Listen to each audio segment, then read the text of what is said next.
তাদের সর্বোচ্চ নেত্রী মমতা বন্দ্যোপাধ্যায়, তিনি নিজেই সবার থেকে বলছেন, সবাই বলেন যে আমার 100টা বই এর মধ্যে লেখা হয়েছে এবং ওই বইগুলি আপনারা পড়ুন।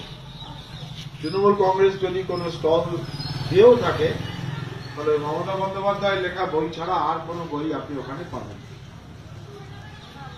আপনি যদি বিজেপির কোন স্টলে যান তাহলে সেখানে নরেন্দ্র মোদী বা লালকৃষ্ণ আদবানি বা ওদের কিছু বই আছে, সেগুলো এখন আর প্রকাশ্যে বিক্রি হয় না। মোটামুটি ভাবে এই এখন নরেন্দ্র মোদী, লালকৃষ্ণ আদবানি, অটল বিহারী বাজপেয়ী এদের লেখা ইত্যাদি,